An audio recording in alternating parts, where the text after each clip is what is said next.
ఇప్పుడైతే ఇంట్లో పూజ చూశారు. ఇప్పుడు మా ఎంసీఏ బ్యాచ్ గారు ఎలా చేస్తున్నారో మీకు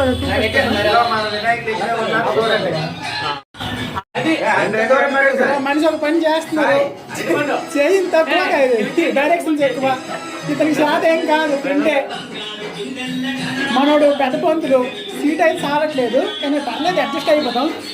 ఇప్పుడు వచ్చేసి మన గణేశుడు పూజకి తయారవుతున్నాడు. ఒకసారి చూడవచ్చు మీరు. ఇంకైతే స్టార్ట్ కాలేదు. మెయిన్ గోడ అయితే ఒకటే, మొత్తం ఎన్ని గోడలు ఉన్నాయి బొద్దులు ఎక్కుతుంది చూడండి ఒకసారి. పని చేస్తున్నాం, పని చేస్తాను.